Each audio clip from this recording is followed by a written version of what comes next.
very much for your kind introduction. And something else is problem.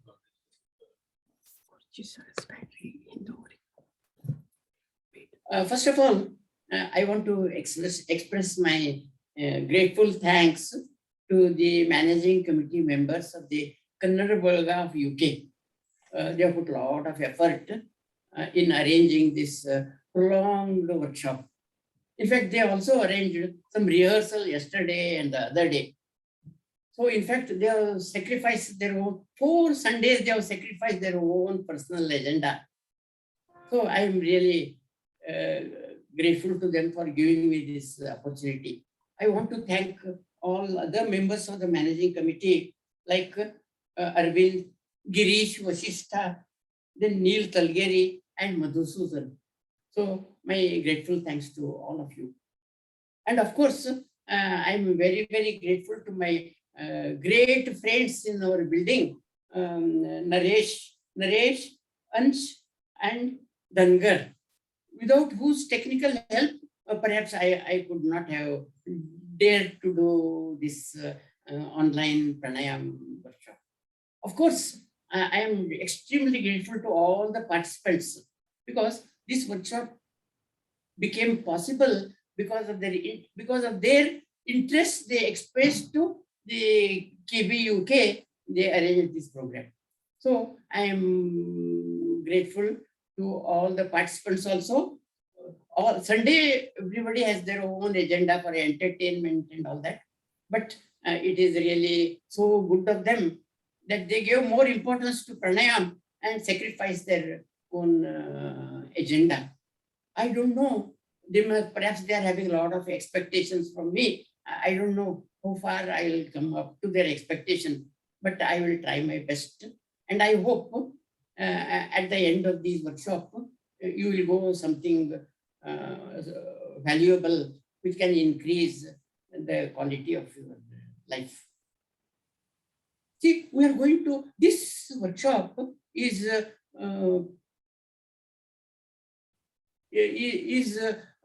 practice oriented. It is not the sort of lecture and give information and things like that. That was already done in our previous lecture come demonstration. So there I gave a lot of concepts and other things. I spent all the time in giving the concepts and talking about the importance of pranayama and all that. Whereas this workshop is more practice oriented. I want all of you to practice when we are going through in this Sunday and the coming 3 Sundays. You will be all practicing the pranayama session.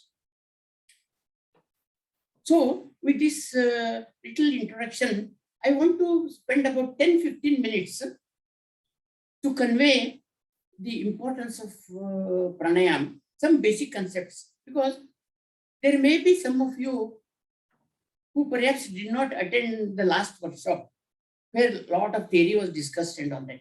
So for their benefit, I want to recapitulate some of the essential concepts of pranayama. As you know, pranayama means it's the control of the prana. Prana means energy. It is the regulation of the energy. In this particular case, it amounts to regulation of our breath, because it is the breath which is essential for our energy. The oxygen for the air we breathe interacts with the nutritional elements and it converts them into ATP, triphosphate molecules, which is the energy currency for all the activities we do, physical activities, mental activities, whatever activity we do in our life, it all comes because of ATP. And ATP generation is totally dependent on the availability of oxygen. That is why pranayama has assumed so great importance from the Vedic days and the Upanishads. They understood the importance of breathing. The moment we start breathing, our life starts. And the moment we stop breathing, our life ends. In between birth and death, it is a series of breathing that goes on. And The quality of the breathing decides the quality of our life. This will all become clear as we go along. So basically, if you see our breathing phases, when we breathe the air from the atmosphere, it goes into the lungs. There are mainly 4 phases. One is the inhalation. That means we take the air inside, it goes into the lungs. Then exhalation. The carbon dioxide which is generated due to metabolic activity within, it has to be, because it's a waste gas, it has to be driven out. So exhalation. So there is inhalation, there is exhalation. And there are 2 more important phases. One is the breath holding. See, in between inhalation and exhalation, there is a small gap, And similarly, in between exhalation and the next inhalation, there is another small gap. These gaps play a very important role, They are called the breath holding gaps. So, that is another breath. The breath holding is a very, very important thing which we are going to discuss. Then the next important thing is the breathing rate. Our normal breathing rate is about 15 per minute. When we go to sleep, it becomes 10 per minute. And when we have a lot of activity, the breathing rate goes very high. It can go to 30 per minute, 100 per minute, it can go very, very high. So depending upon our energy and other specific requirement, the Mother Nature handles the variation of the breathing, it adjusts. To give an example, for example, when you start running, or jogging, if you jog for half an hour, by that time, your calf muscles are fatigued and hamstrings are fatigued. You require, they can work no more. They require more energy now. When such a situation occurs, the Mother Nature, what it does is, it increases the breathing rate. For example, after running for half an hour,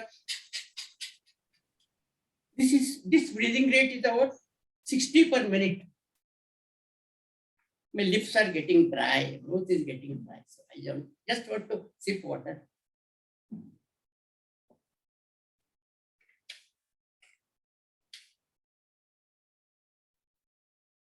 So when there is a need for a lot of oxygen, a lot of energy, then our breathing rate goes up. We don't do anything.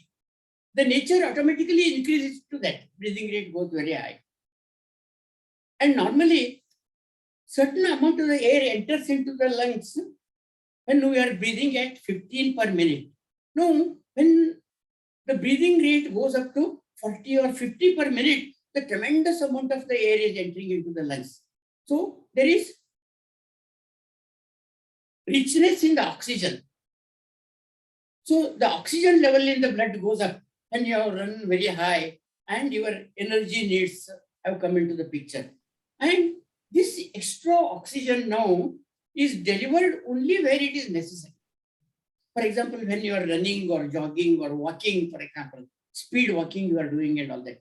This breathing rate increases and this extra oxygen will be delivered to the calf muscles and the hamstring, because it is those muscles which are tired, fatigued, they need the energy. So nature increases our breathing rate to very high to increase oxygen level in the blood when there is energy required. This, whatever the nature does, is evaluated in pranayam. Pranayam copies, for example, this one. Our breathing is normally done by the subconscious system. For example, now you are listening to me, I am talking. We are not making any effort to breathe. It is automatically going on.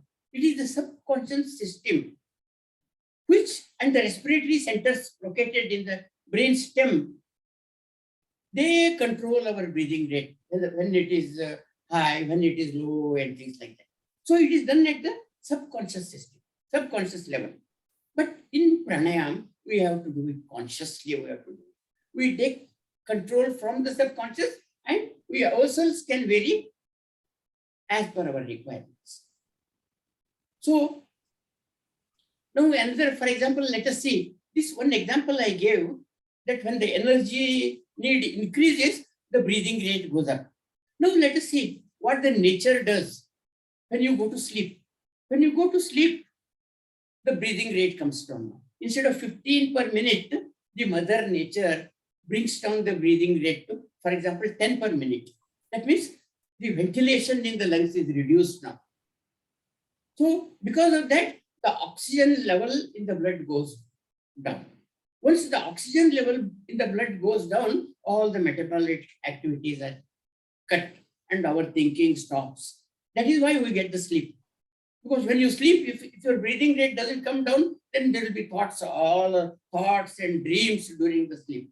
But since nature wants perfect relaxation and good sleep, so it brings down the breathing rate. Now let us take one more example. What else the nature? So in pranayam, we have got these slow breathing practices, which consciously we reduce the breathing rate, and then we can bring down all our metabolic activity and deep relaxation. Everything comes by slowing down our breath. Now let us see what happens. What is the importance of exhalation? Exhalation. See, supposing you are physically tired, mentally fatigued and all that. The nature creates a big yawn. Because when you are so tired and fatigued and mentally stressed, there's a lot of carbon dioxide generated inside the body. So the nature creates a yawn to offload the carbon dioxide so that you can come to normal state. So that is the importance of exhalation. So whatever this nature removes the this extra thing by yawning. So series of these yawning is known as a Kapalbhati, where we go on exhaling, exhaling, exhaling to offload the carbon dioxide when we are in a stressed state.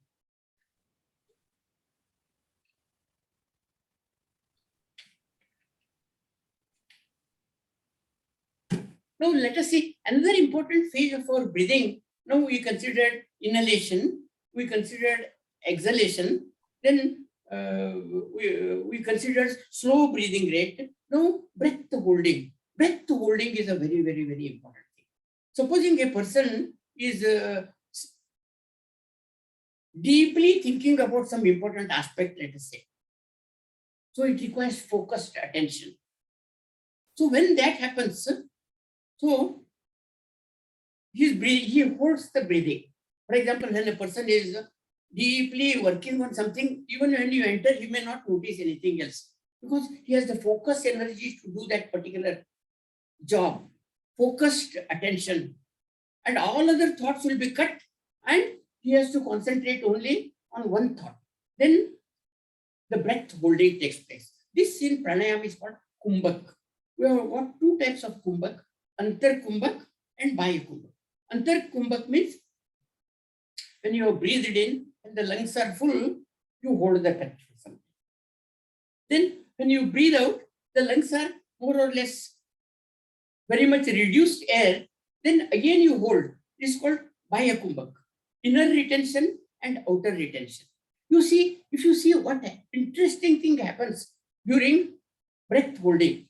When you are holding the breath, no, you are not inhaling, nor you are exhaling. So no external oxygen is, no external air is coming into inside.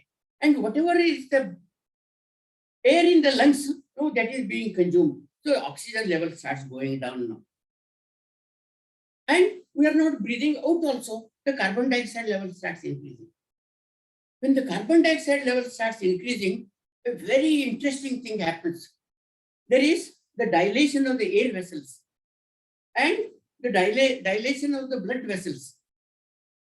So because of that, blood circulation becomes more easy and more flow. Similarly, respiration also improves.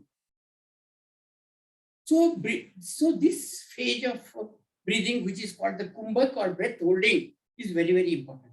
And another most important thing that happens is generation of the nitric oxide. As you know, nitric oxide is very important component. Many people did not know much about the biogeneration of the nitric oxide.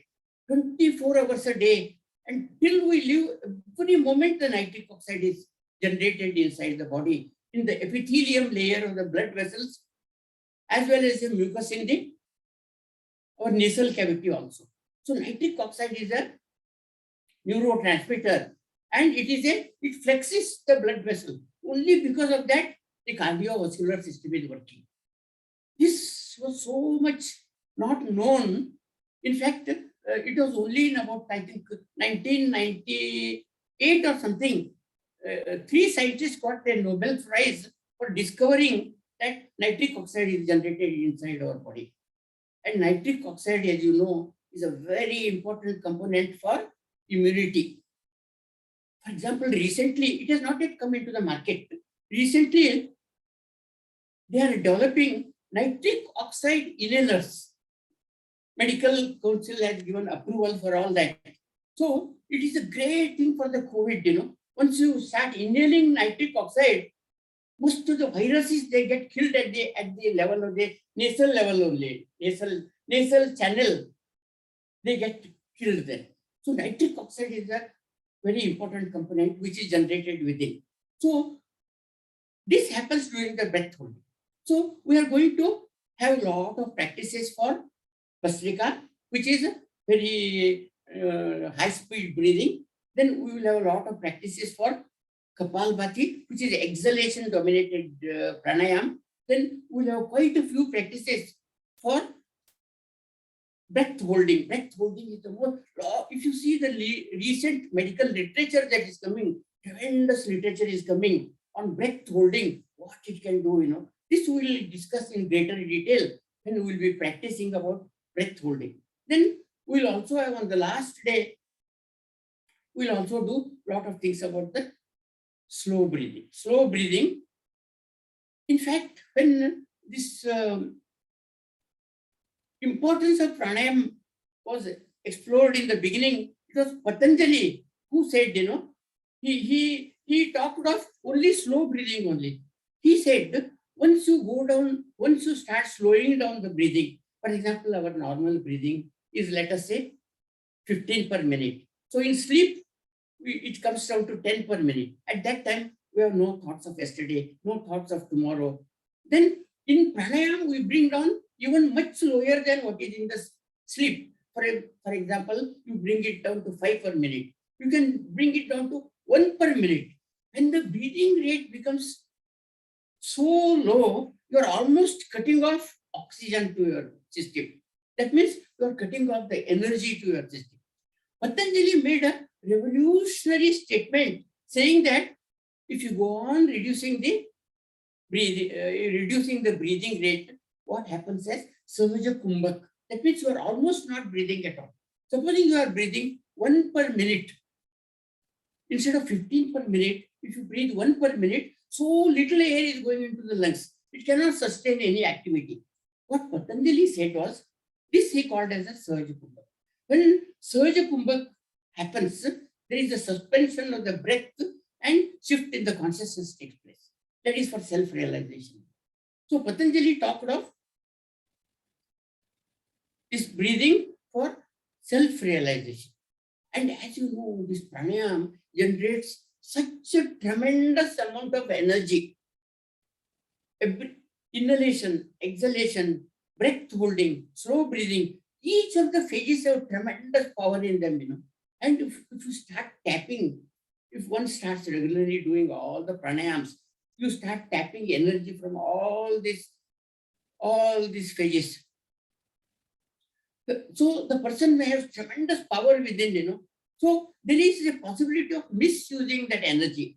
If the person's character is not good, he is not noble and all that. So this tremendously gained energy can be directed into wrong things and all that.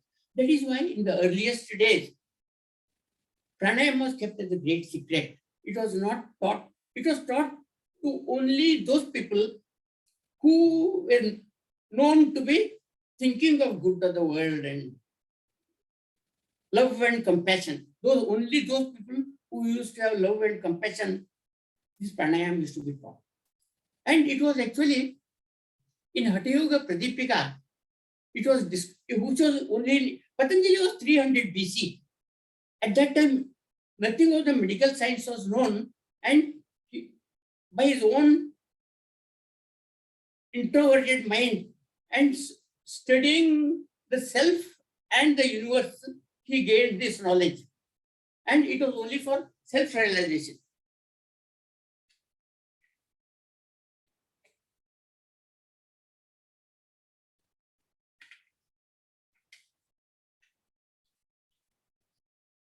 But it was later in 800 AD in Hatha Yoga Pradipika,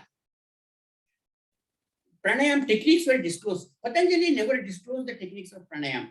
It was only in 800 AD in Hatha Yoga Pradipika they disclosed the methods of breathing and things like that. Then after that, as you know, present yogic schools, they teach pranayam not only for self. These days, very few people are interested in self-realization. They want to have good health, good physical health, good mental health.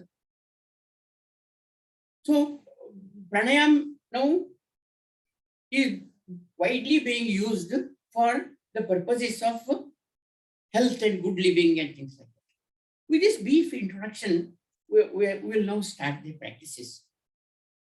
Today's session will start the BHASTRIKA Pranayam. We will handle the BHASTRIKA Pranayam. Next Sunday, we will do the Kapalbhati. Kapalbhati is exhalation-oriented thing. Then the next Saturday, we will do the breath holding practices.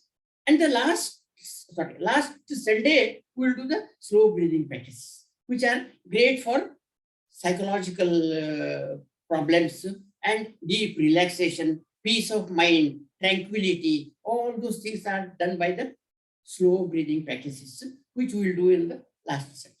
So with this little concept, now we will start the practices of pranayam. What we will do now is, I have developed a small protocol for practices. See, our practices now will be in 4 steps. Step 1, for example, in step 1, I will demonstrate the breathing practices, and I will explain every step that you are going to do. So during that first step 1 phase, I am demonstrating with all the explanation. You are not practicing at that time. You are just only watching. And watch me how I do and all. That is the first step, I will demonstration. Then the second step will be, along with my demonstration, you will also start doing. For a minute or 2. In the second step, I will demonstrate, and then you will also start practicing. Then in the third step, you will stop practicing, and then I will explain what are the benefits, this sort of practices, whatever we have done, what benefits you are going to get. That I will explain in step 3. And step 4, that is the last step, you will again practice with me. This is the sort of protocol we will follow. I think it will become clear as and when we go along. So before we start pranayam can be done in many sitting postures. So it can be done in Sukhasana. Sukhasana is just like this, you sit like that, on the floor or wherever it is. So it can be done in just 1 minute, in a way. So it can be, sorry, I missed. It can be done in sitting posture. One is the Sukhasana sitting posture. Second one is known as the Siddhasana. It is the most beautiful, this one, where the heel of the leg goes into the perineum and it sits like that. This gives the broadest base. This is the best asana for pranayama. And another posture that can be Padmasana also. You can sit in Padmasana and do. Padmasana, as you know, is a lotus posture like this. Then you can continue. But in sitting postures, Siddhasana is the most beautiful and best posture. But those people who cannot sit in this posture, they can sit like this. No? On the chair, if you are sitting, your legs are down, touching the floor. Better to touch the floor. And then once you are sitting like this, then you can do all the pranayams. Another important condition for pranayam is your vertebral column has to be straight. You should not be bent like this, or you should not be like this and all. Vertebral column has to be straight. You have to sit like that. That is the thing. And most of the pranayam are breathing by the nose. There are a few pranayams which can be done by the mouth only. I will be giving few of those pranayam also. Because nose is, breathing by the nose is nitric oxide gets generated. Nitric oxide, as you know, is a great immunity thing. For example, a lot of if you just Google about the nitric oxide in pranayam, so much literature is, so much clinical trials and work is done all over the world. That is the importance of nitric oxide. So if you breathe by mouth, you won't get nitric oxide generation at the entry point. For example, COVID. This is breath holding is a very important thing for COVID, which we'll discuss at a later stage because of the nitric oxide generation. As soon as the viruses enter here, most of them are get killed there itself. They don't have a chance to go to the lower respiratory lungs and all that. They don't have much chance. That is why nose breathing is very important. Nose breathing, then sit vertebral column straight, and attention. Where we should put our attention during pranayam? Attention during the pranayam should be on our own body and breathing. You should not think of yesterday's, tomorrow and all that. Pranayam is just like meditation. It's a complementary to meditation. All the time, your attention has to be on your own body. And how you watch what is going on within and all. So that is where you have to put the attention on your own body and breathing. So with this little bit of posture, I will be doing in this posture. You can do in whatever the posture you feel like, where you are comfortable. Comfort is the most important thing on pranayam. Supposing when you have started doing pranayam, supposing after half a minute you get tired and discomfort starts, you stop immediately. Some discomfort will be there. It's called a discomfort threshold. See, we might not have used many of the muscles. We are going to use a lot of the muscles and joints and other things for doing this pranayam practices. If one has not done pranayam practices before, and for the first time you start using the abdominal muscles, intercostal muscles, various muscle system in the body, you will be doing it for the first time. So naturally there will be some discomfort because they have not been used to doing this one. So little discomfort is okay. It will be always there. But if the discomfort starts increasing, then either your posture is wrong, or you are over exerting and things like that. So comfort level is the most important. And as you know, even today, not so much is known about pranayam, exactly what effect it has and things like that. For example, later on, some of the practices I will be giving for abdominal breathing, I will be giving some practices later on. So if those people having hyperacidity, let us say, if they start doing them at great speed, abdominal thing, then acidity problem may increase and things like that. So in all this pranayam, you have to be your own judge. There will be nobody who will be able to advise you that don't do this pranayama. If you do this, this will happen and all that. Because that is all, it's open. A lot of work is being done now. Till now, nobody knows about what exactly it goes to the various systems in our body. So the most important thing in pranayam is you are your own judge. If you feel, supposing after practicing 2-3 days, you start developing a lot of discomfort and you are unhappy and pain and all type of thing here, that means it is something wrong. Either you have to readjust your postures, or you have to do, you are exerting too much, or you are breathing either too high, too low. So it is very, very important in pranayam. You are your own judge. After doing the pranayam, after 2-3 days, if you are doing it well, then you will find a great piece of comfort and happiness, well-being, and your energy level, everything will start increasing. But if the reverse starts happening, then you have to be careful. You have to watch yourself, and then you have to recorrect and readjust the things.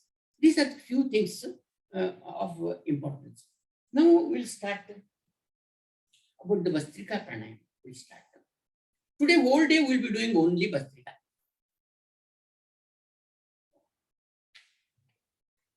My mouth is getting very, very dry.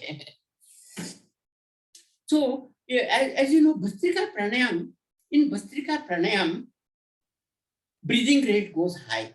Our normal breathing rate is 15 per minute. It can go to 30 per minute, 60 per minute, 100 per minute. For example, as I gave you an example of jogging, let us say. When you start jogging, your breathing rate goes very high. It goes to 60 per minute, let us say. Then there is tremendous oxygen richness in the blood. Then all that energy will now be supplied to calf muscles and the hamstring. So you are running on the street, for example, when you are running, jogging and all that. But in these Bhastrika Pranayam, sitting at one place, we are jogging various parts of the body. For example, I can jog the stomach like this. I can jog the rib cage. That means I am jogging the rib cage now at a high breathing rate. Then I can jog the clavicle. So sitting at one place, we are jogging various parts, segments of our body at high breathing rate.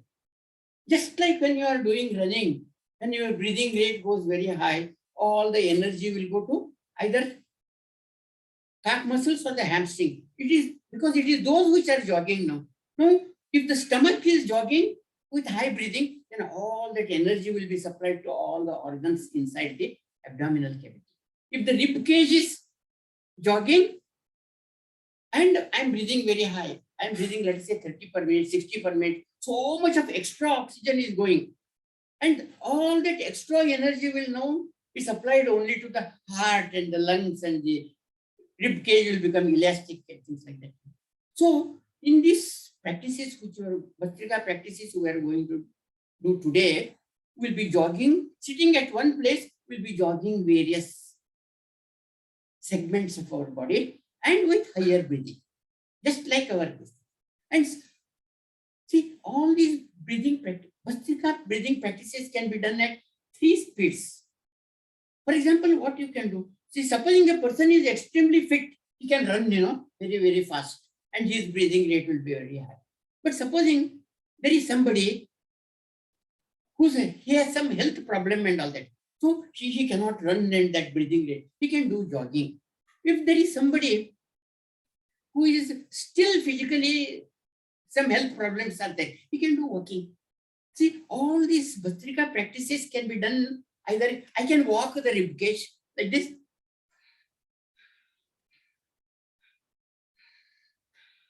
This is so slow. It is like, then I'm not straining, I'm not stretching myself, And if a person is physically fit, I can do it little, I can jog the rib cage. If I'm extremely fit and I want to get a lot of energy, then I can jog it. I can run at high speed.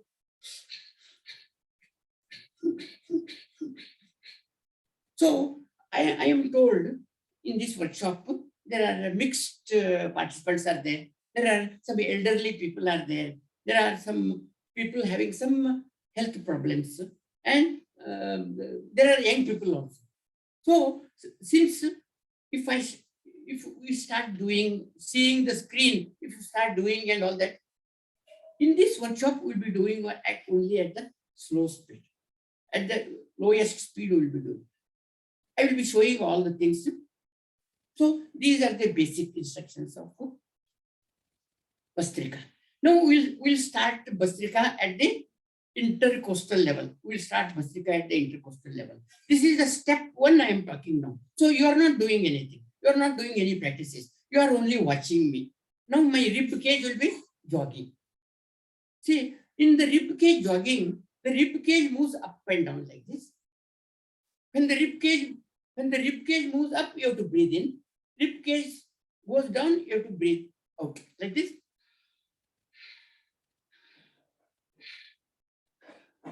Only one round will be like this. This is one round of Bhastrika. Another round will be. No, you go on one after the other, these rounds, that becomes the full Bhastrika.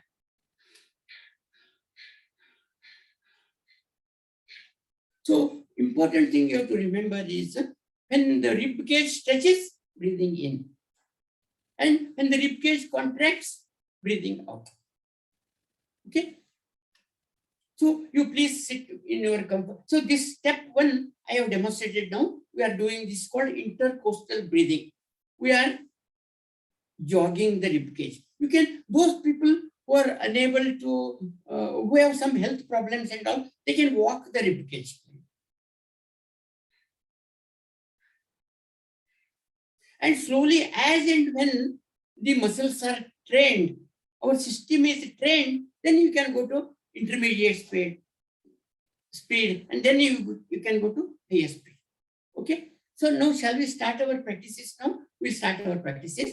Please sit straight, be relaxed. In all pranayam, your body is totally relaxed. It has to be relaxed. Only that part which is moving. For example, if I'm doing the rib jogging or intercostal breathing, if I am doing here, then my stomach is not moving at all.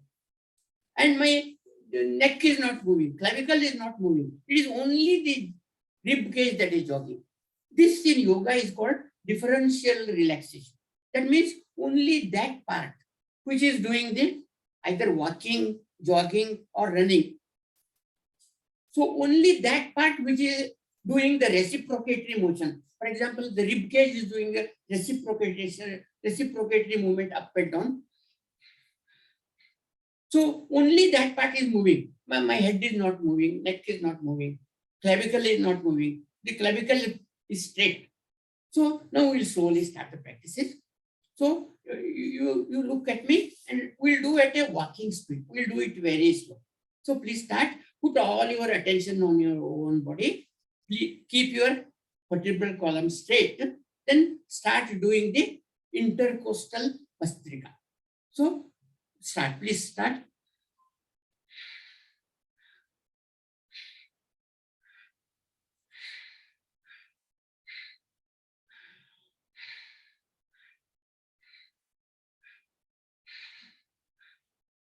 Continue. Please continue. I can see you are all doing well. So do it at your own speed. And remember, when it is your rib cage is stretching, you are breathing in. Rib cage is going down, you are breathing. Rib cage is stretching, breathing in, breathing out. Breathing in, breathing out. So if you are little comfortable, you can do it intermediate state like this. You can go to little, you can speed increase.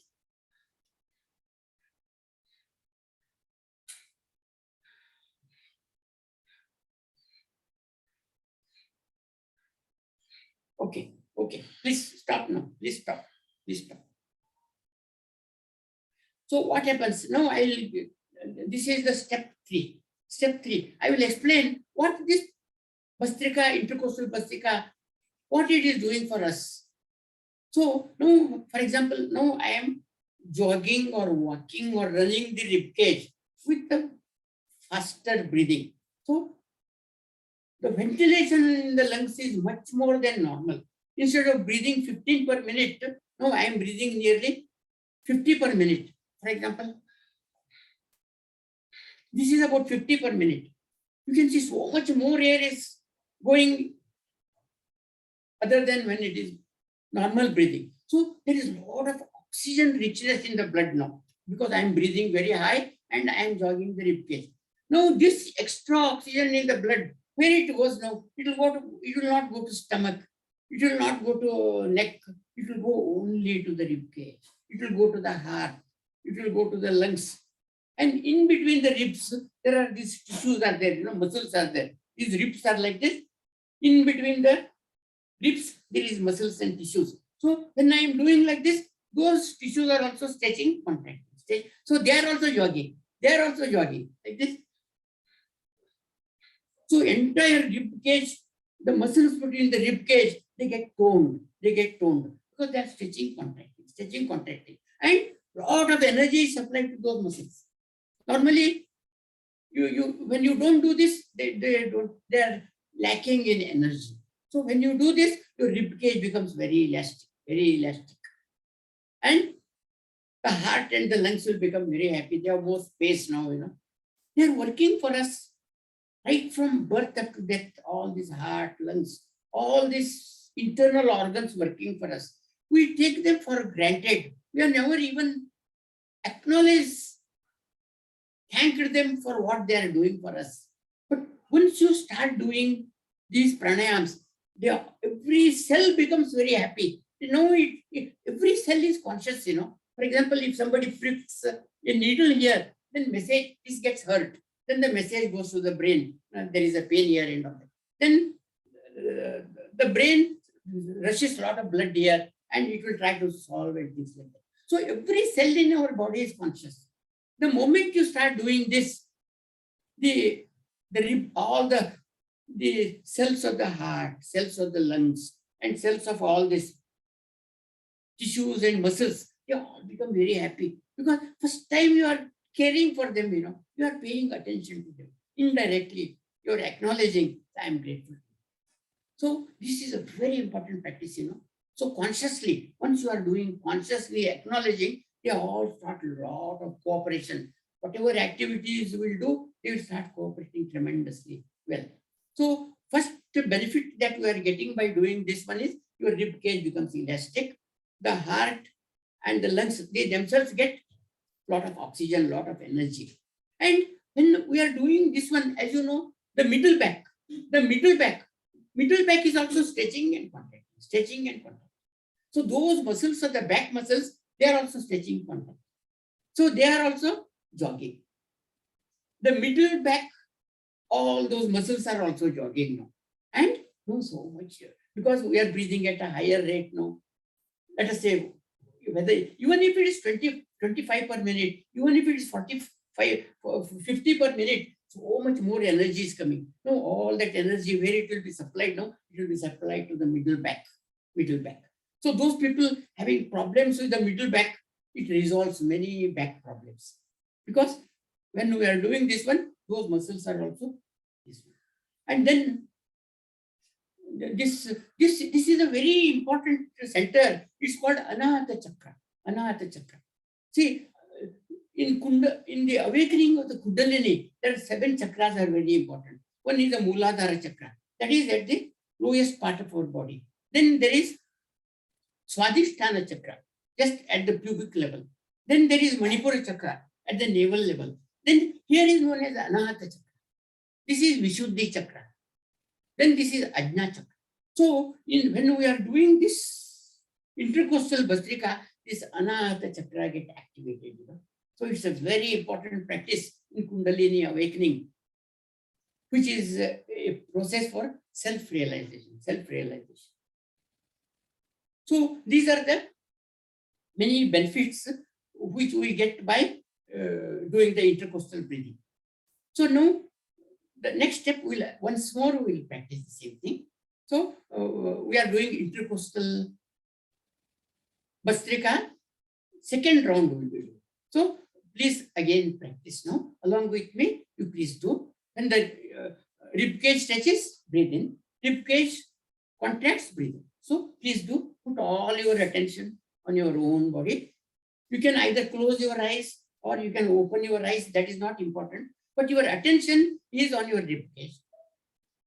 Only one thought in your mind is your own body and your own breathing. No thoughts of yesterday, no thoughts of tomorrow. So that one pointed thought, if you start doing this, you will get a tremendous benefit. So please continue for some time. Put all attention on your own body, as if you only exist, nobody else exists, like that. Breathing. Breathing is very important. Correct breathing. When it stretches, breathing. Contracts, breathing. If some of you are very young, strong, and energetic, you can do fast. Little faster you can do. Little discomfort will be there because you never have used these muscles. So little discomfort will be there. Please stop at the threshold of discomfort. Don't continue too much. Okay, okay. Please, I can see some of you where I can see on the screen. You are all doing okay. You are all doing okay. So please, can we stop this now? We'll go. This is the first Bhastrika. This is called intercostal Bhastrika. At the end, I will revise once again. We'll do all these 6 Bhastrikas are there in different segments of the body. All these six Bhastrikas at the end of today's thing, we'll once repeat all the things so that it will stay on your mind. So we'll come back to this intercostal Bhastrika again in the end. And we'll also come back to this on the 3rd Sunday. We'll come back to this. Okay. Now we have finished this part. That means we have energized this part. We have taken care now. The rib cage, elasticity of the rib cage, the heart, the lungs, and the muscles, and this center, this plexus here, Thymus, there is a thymus, I forgot to tell. There is a thymus gland here, which is very, very important in the immunity system. So when you are doing this, thymus gland is also getting activated. Our olfactory system, there are very important centers. For example, we have what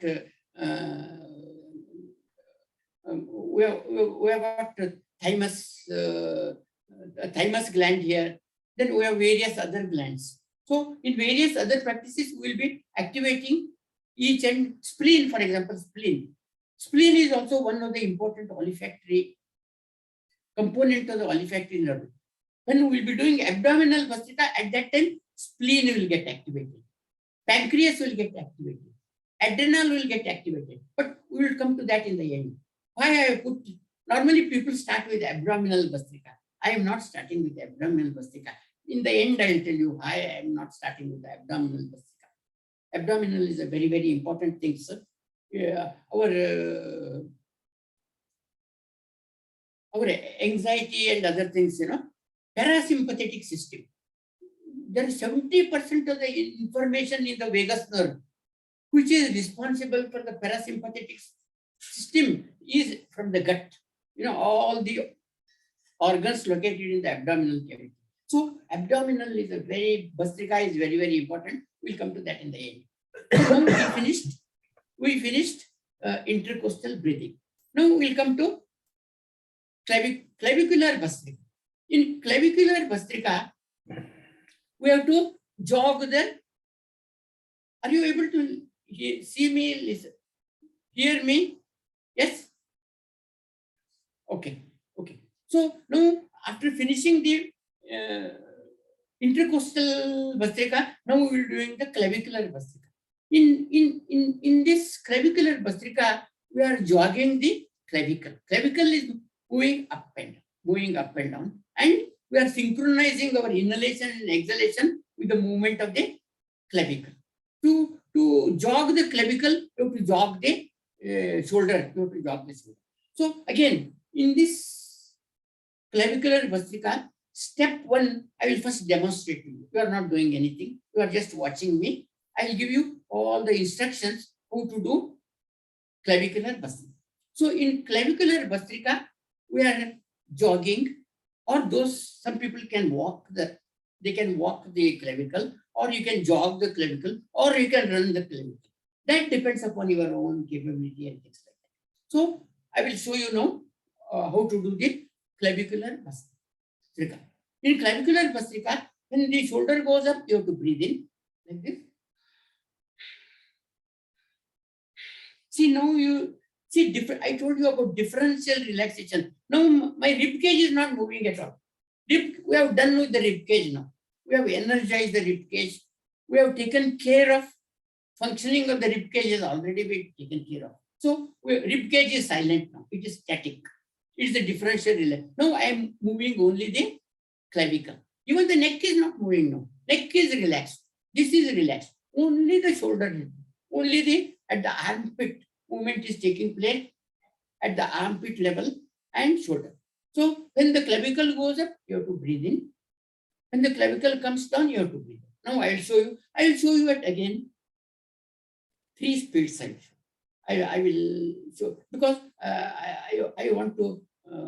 People should be correctly informed that what are all the capabilities, and depending on, we have to listen to our body, very, very important.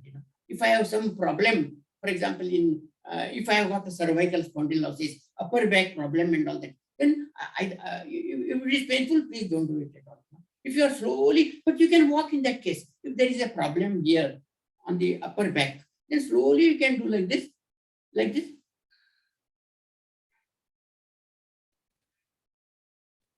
No, I am taking it not for jogging or running. I am walking it, I am walking it at a little higher speed. So it will get energized. So now I will once again show you entire clavicular Bhastrika. Okay. So when it goes up, breathe in, comes down, breathe out.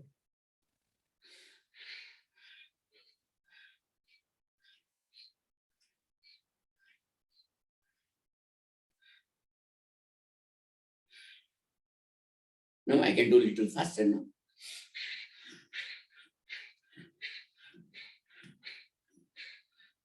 Now I can go very high speed, like a very fit person doing a lot of running and all that. So tremendous energy, tremendous oxygenation. It will all go here only. Now it will not go to the rib cage. It will not go to the stomach. All this energy when we are doing clavicular breathing, it will only going to this region.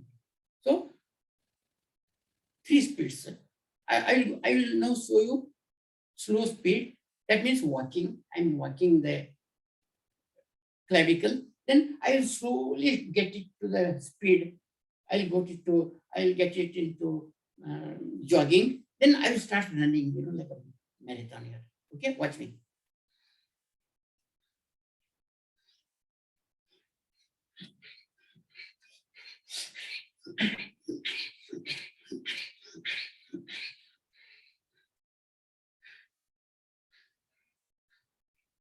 Those who are very fit, young people, strong and all that, they want to develop a lot of energy, stamina and all that. So you can start at a low speed, come to intermediate speed, then come to high speed. Then while coming down, again come to intermediate speed and then come to low speed, then halt. Okay, so now this is, I showed it to you how to do it. Now shall we do it together? So those who are having upper back problem and all, you just try, if you find discomfort and all that, little bit, you can try only this much also. If you have some problem, either your shoulder problem or your upper back problem. So even if you do only this much, it depends. You have to listen to your body and the mind, very, very important. In pranayama, the most important thing is it's not a competition. It's not a competition sports. Because somebody else is doing at a high speed, I should not try to copy and all that. Because this is an entirely different system. I have to listen to my body. I have to listen to my mind. I have to listen to my psyche. So it's very, very important because we are not just one, we are multiple personalities, all these different personalities. And who am I? I am a physical body. I am a mind. I am a emotions. All these are different energy bodies within. We have to listen to them. We have to respect them. So if there is some problem, so don't enhance the problem. First try to do it slowly. If it is comfortable, then you go more, then you can go more. So we'll start now. Please sit with your vertebral column straight. Be comfortable. Your breathing is normal. Now you are relaxed. Now we'll start doing clavicular Bhastrika. So start now.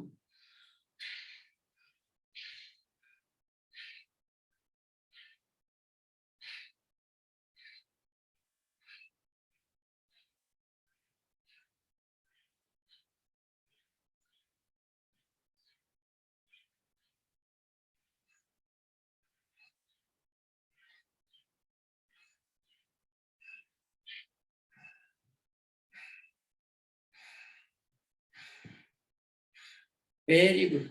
You're all doing very fine. Please come back to resting state. Please come back to resting state. Yeah, please. Very nice, very nice. We'll be doing this again and again and again in various sessions. We'll be repeating them so that it will fix in your mind. Now, what are the advantages? Why we are doing this one? When we are doing this one, all these muscles of the collarbone, then the muscles of the shoulder, and all the motor nerves and sensory nerves which are along the hand, they all get a lot of oxygen, lot of energy they get, because we are jogging this part and high breathing. That means so much extra ventilation in the lungs. That means extra oxygen, extra ventilation in the lungs means there is extra oxygen in the blood. And once there is extra oxygen in the blood moves all over the body, and that oxygen will be now delivered to only these parts now. You know, it is energized now. It will not be delivered to any other part because this is the one which is jogging. So all this extra oxygen, this extra energy will be now delivered to this region, the hand and things like that. In our when I conduct the workshop both in India and US, I have a lot of people telling me, those people who had this frozen shoulder, what is known as the frozen shoulder, they get a lot of painful and they're not able to move and all that. When they start doing very slowly, and regularly, they start doing this clavicular Bhastrika pranayam, the frozen shoulder problem gets solved. So, because we are energized, see, in all these pranayams, it is a tailored segment-wise, we are energizing different parts of the body. That means all the cells, starting from the hands, joints, here, now they are all getting energized. So once they are getting, a lot of ATP will be generated in this region. A lot of ATP will be generated. The reservoir of energy will be so tremendous in this region. So this becomes very, very strong. It becomes very strong. And when we are doing this clavicular Bhastrika, you notice that your upper back is also jogging. When I stretch like this, upper back muscles are stretched. When I bring down, they are contracted. So all these upper back muscles, they are also jogging. So they are also supplied with a lot of energy. So this resolves many of the upper back problems. It resolves many of the upper back problems. And this clavicular Bhastrika is very important. For example, Sri Ravi Shankar, in his Sudarshan Kriya, he gives clavicular Bhastrika. It's a very energizing, very strong, it takes care of this part of the body extremely well. So this improves the collarbone thing, and then upper chest, then upper back. And what happens when I am doing this? The alveoli of the upper lungs is activated now. See, for most of the people, either their lower lungs are alveoli of the lower, they are preferentially breathing either with the lower part of the lungs, or some people with the middle part of the lungs, some people with the upper part of the lungs. But when I am doing this, all the alveoli of the upper part of the lungs, they are getting activated. See, every part of the lung has to be used. If I don't use particular part of the lungs, then dysfunction atrophy starts. Because if I don't use it for a long time, it forgets what it is supposed to do. Once the dysfunction atrophy starts, then that becomes the infection site. Whereas in this pranayam, for example, when we are doing intercostal breathing, the middle part of the lungs, all the alveoli, the little air sacs which are responsible for blood, for exchange of oxygen between the blood and the alveoli, middle part of the lungs, they are getting activated in intercostal breathing. In clavicular breathing, we are bringing into action the upper part of the lungs. So, you see how important this pranayam is there. We are taking up individual alveoli, individual cell. We are paying so much of attention and care and things like that. So therefore, in this pranayam, we are energizing the upper part of the lungs.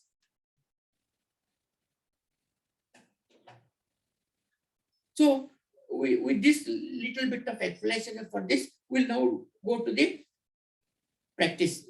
Once more, we'll practice the clavicular Bhastrika. So again, you please see me and do it at your own speed. Either you walk it or jog it or run it. Okay. So can you please do along with me? Yeah, please start. So first be relaxed, sit in your correct posture with vertebral column, and then relax the entire body. Now only one part which is in action is the clavicle. A clavicle and the armpit. Only that is moving. Rest of the body, nothing is moving. So please do it for some time. When it goes up, breathe in. All attention on your own body, your own breathing. No other thoughts of yesterday, no other thoughts of tomorrow. You are all, I'm able to see you. You are all doing very well. Please continue.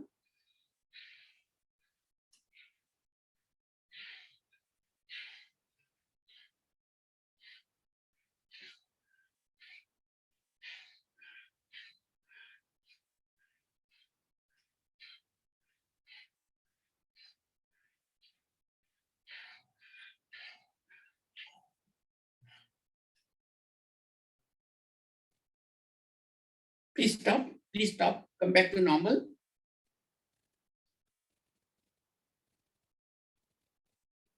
I'm happy. I'm happy. You're all doing very well. So, because once you are doing this, maybe tomorrow you may get a little bit pain because you might not have you might not have used these muscles very strongly. So they will be there will be some discomfort.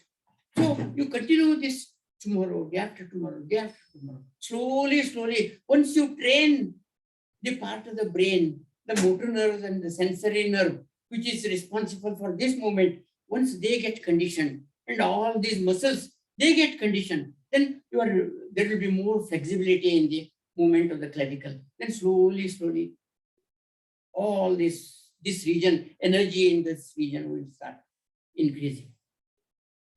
See, now I want to tell you a very important variation of this clavicular Bhastrika.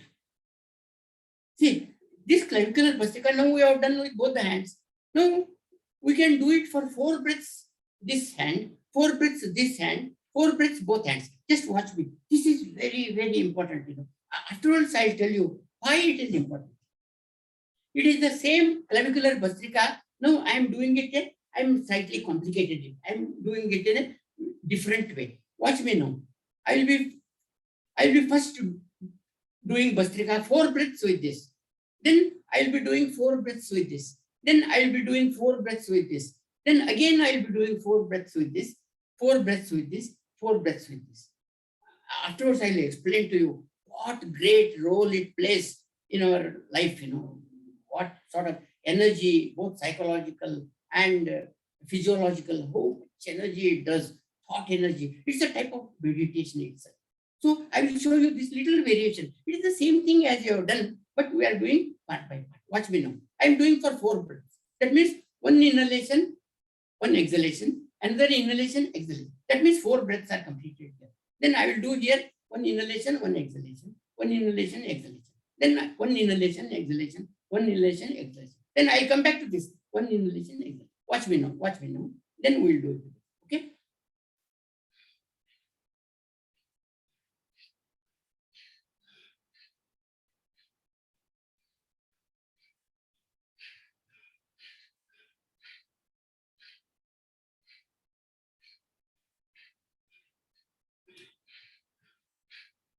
See, what do you know what miracle this does? See, what happens now is, see, here 3 energies are coming into the picture. Now, when I am doing this, it's a kinetic energy. Muscles are moving. It's the kinetic energy of the muscles. Okay. Then I am synchronizing breathing with this movement. So it is aerodynamic energy. So there is a kinetic energy. There is a aerodynamic energy. Then there is a thought energy. Because I am putting all attention on myself. See, if I am doing only this, I will be doing this and mind can go wander, it can start thinking of yesterday's, tomorrow and things like that. So thought energy is not coming now. But once I make it little complicated, then the mind will know all the time it will be thinking, am I doing with the left hand then I am doing with the right hand, then I am doing with both the hands, then I am doing again here, again here, again here. That means now the mind is anchored, now the thought cannot wander in. All the time, no mind is anchored to this particular, it's all the time thinking, what next? This. It cannot go on autopilot. Otherwise, if you start doing like this, the subconscious system will take over, and then I'll be mechanically doing like this. So thought energy is not getting added. But in this split clavicular bhastrika, thought energy is all the energy of the thought is also going here only. So it is a synergy between three energies. One is the kinetic energy, second one is the aerodynamic energy, third one is the thought energy. And thought energy is much thought energy is not coming here when I'm doing here continuously. But once I make it a little complicated, then the mind will know it has got some job to do here now. Otherwise, mind will all the time start doing something. So shall we do this now? First, you do 4. See, it's very important you should do the same number of breaths with the left hand, same number of breaths with the right hand, same number of breaths with both the hands, then again repetition, same number of breaths here. So shall we try now? You see, it's a tremendously different type of clavicular bhastrika. Please start doing. When it goes up, breathe in, breathe out. 4 breaths you do here. Then shift to the other hand. 4 here. Then shift to both the hand. Wonderful. I can see some of you are doing one. Then again come to the first hand now. 4 here. 4 breaths here. Then 4 breaths here. Then again continue. Again continue this way. That sequence, yes. I can see you doing so well. Same number of breaths. Then you do come to both. Wonderful.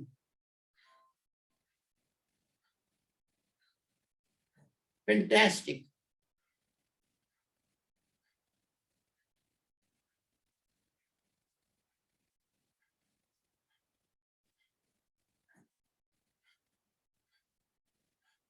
Very nice. Please come back. Please come back. Please come back.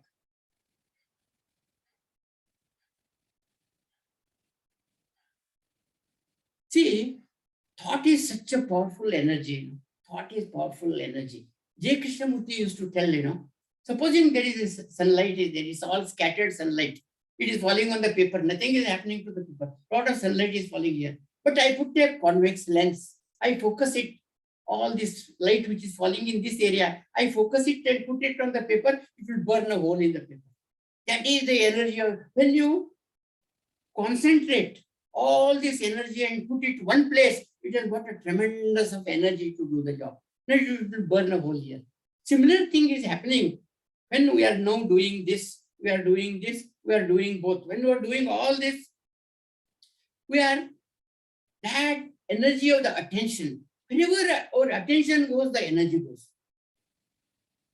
So if I want to look at a bird, let us say, then my head will automatically turn to the tree where the bird is there. Then all my attention will be on the bird. Then I'll start collecting all my cognition system will start connecting all the information about the bird, what class that bird is there, what color is there, what it does, and all that. Similar thing happens here. If you bring attention and thought to one particular part, then that part is so energized. Cognition is cortex is getting totally involved now. Most of the time, breathing is done by the respiratory center at the stem of the brain. So cerebral cortex is not involved now. No, we are involving the cerebral cortex now. Once we are making it complicated, and the mind has all the time it has to think, where the next breath is coming, which hand is moving, both hands, single hand. So it is totally, attention is anchored to your own body. So kinetic energy, aerodynamic energy, and the thought energy, all this synergetically they start working, then miracle thing happens. Every cell in this region becomes very, very powerful. So this is the little version. This again, when we do it in the remaining days, we'll come back to this. So the main principle of all these pranayams are made as complicated as possible. See, once you make this breathing as complicated as possible, then the mind will get anchored to the breath. As you know, thoughts can wander, thoughts can go either to the past or to the future and things like that. But breath is always at the present time. Breath always belongs to the present. If you can put your attention on the breath, means you are always at the present time. There cannot be any thoughts of yesterday and tomorrow. So this is the principle of breathing meditation. Now, breathing meditation is becoming very, very, very popular. A lot of research is going on now. When it can cure schizophrenia and so many psychological disorders it can create. This was not known earlier, but now all these medical science. If you just scan in the medical science, about, for example, anxiety and depression and pranayama. Just put in the Google. You will get so many universities in the world, they are doing research. Solid proof is coming now. How this breathing can play in our physical side, mental side, psychological side. And of course, spiritual is the most important. Shifting in the consciousness, what Patanjali said, that is the most important. So breathing is very, very important. We have to understand the importance of the breathing. And once we make pranayam as a regular practice in our life, then our whole life becomes worth living. And we are all the time, we'll be able to live happily even in the midst of crisis and things like that. That is the power of pranayam. That is the power of pranayam. So now we finished intercostal breathing. We finished clavicular breathing. Now we'll do glottis breathing. Glottis is very, very important. Now I will again show you how to. There are actually glottis breathing is breathing in the neck. There are 6 practices here. Because of shortage of time and things like that, I will not be able to give all the 6 practices. I will give 3 versions of this glottis breathing. 4 versions. I will give you 4 versions. There are 7 versions of them.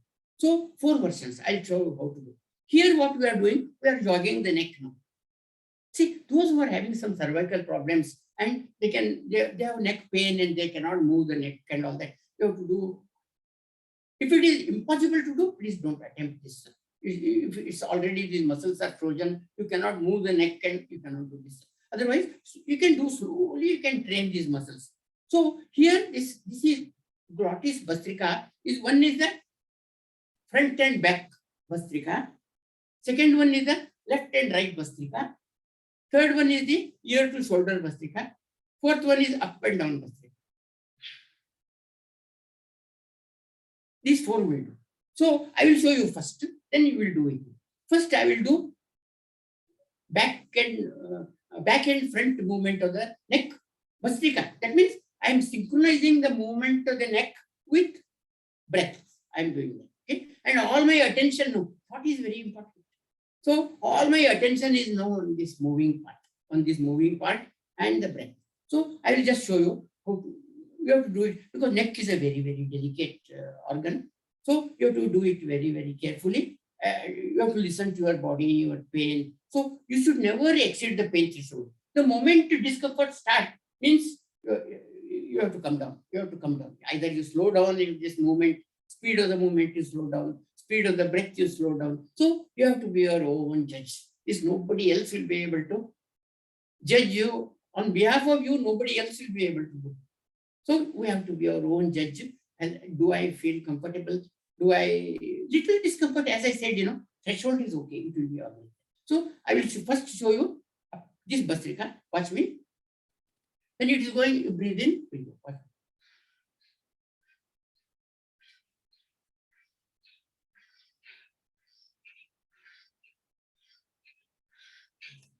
Then next one is left and right Bhastrika.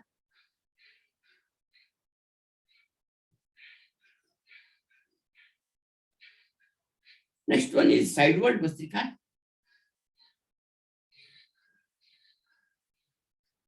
Next one is up and down Bhastrika.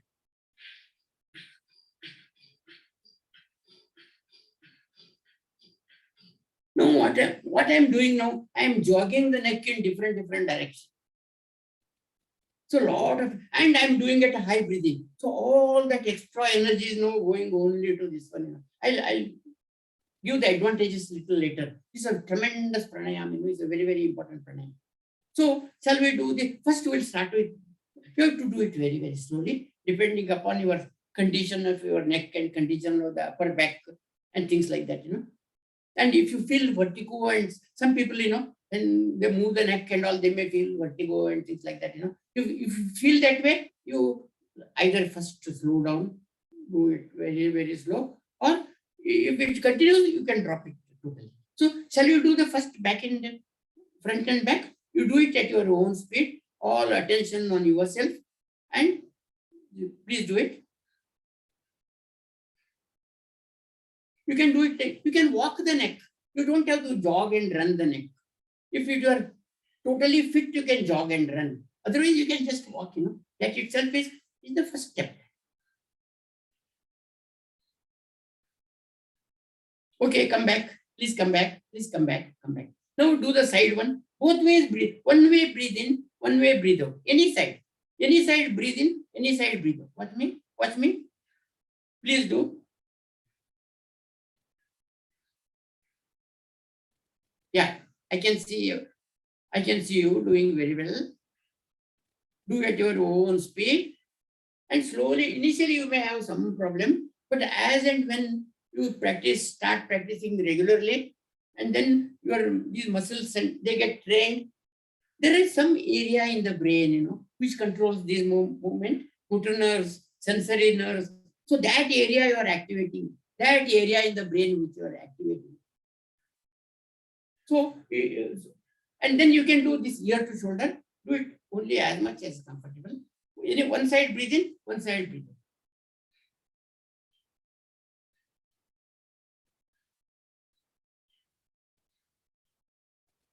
Then up and down, up and down.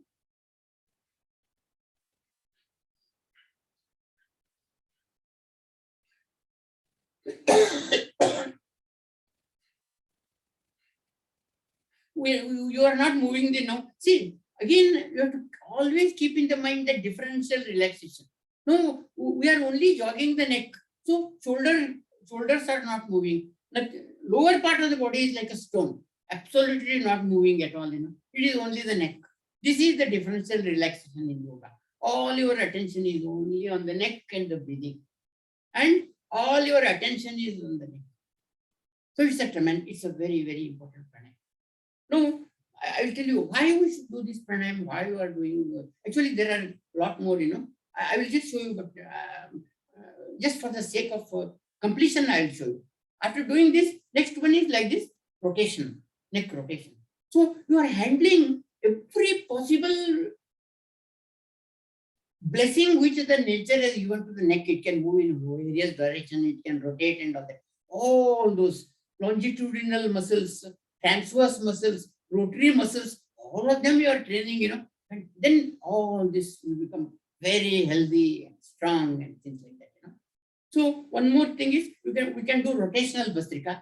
You are not doing. I'm just showing for the sake of those people who are really deeply interested in going in advanced stage. They can do this. For example, that will be like this, no? Bhastrika rotational clockwise, you do the Bhastrika. Then anti-clockwise, you do the Bhastrika. Then alternate clockwise, and watch me now. You are not doing this. You are not doing it. I'm just watching it.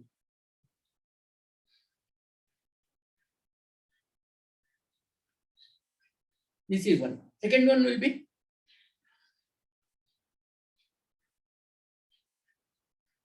next one will be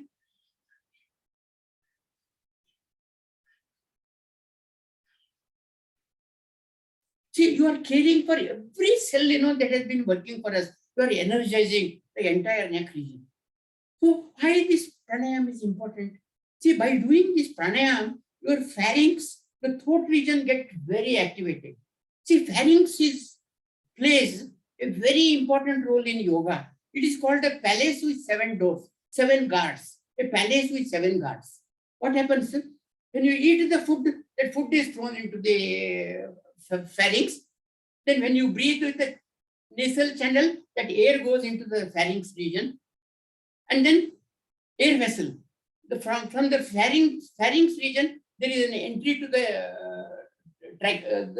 lungs. Then from the pharynx region, there is an entry to the food pipe, alimentary canal. Then there is also 2 entries to our inner ears, middle ear, 2 entries.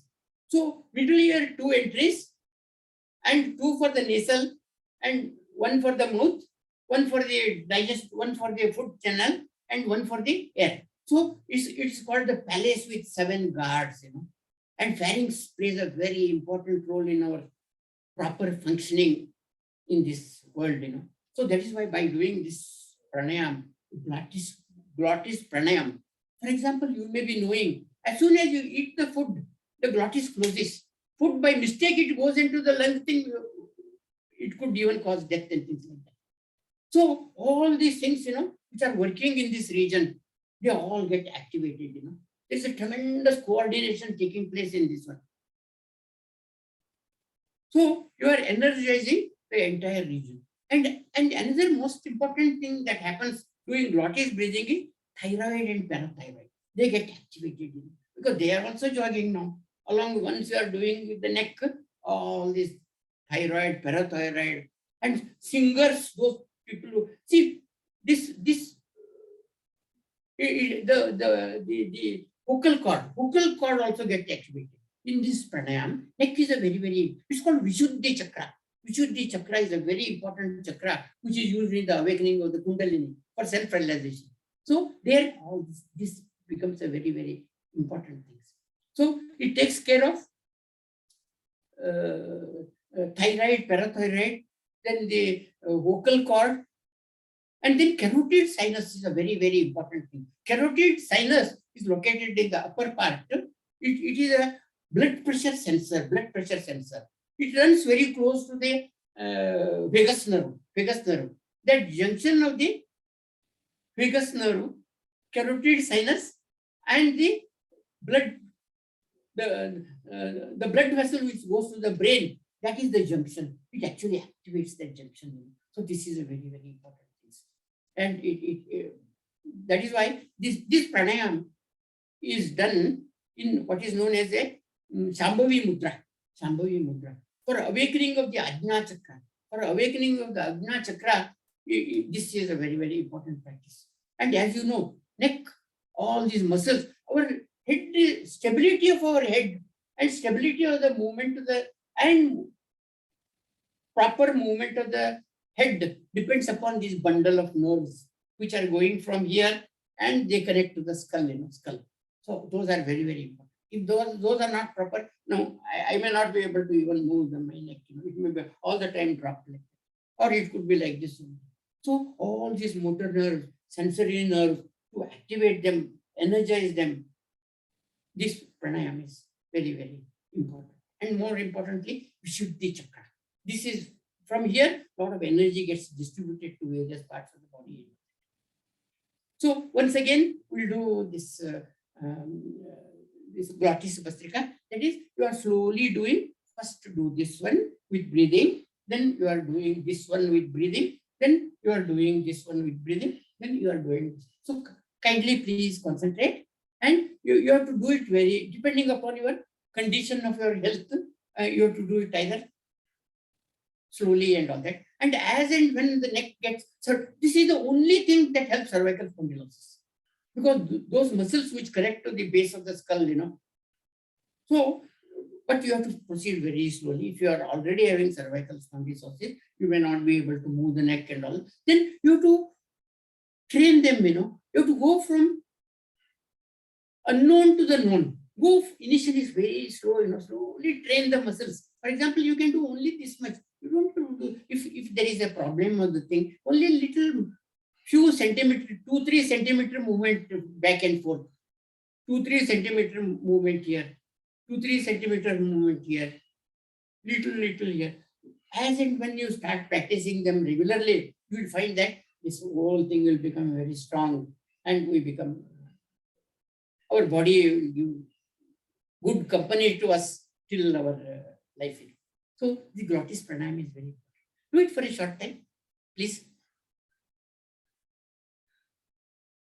So you have to synchronize the movement of the neck with breathing. Breathe in, breathe out. Breathe in, breathe out. Put all your attention on the neck now and the breathing. Slowly you start training the muscles. After that, you can do on the side way, you can go breathe in, breathe out, breathe in, breathe out. Slowly you start training that one. Very nice. I can see some of you are doing so good. Wonderfully. Then you can do ear to shoulder. Very good. Very nice. One way, any side breathe in, any side breathe out. Any side breathe in, any side breathe out. Then next is, this is a little difficult one. It will take up and down. Up and down is a little difficult, but it takes some practice. The neck is stretching, contracting, stretching and contracting, stretching, contracting. It will come slowly. It will come very slowly. It will come very slowly.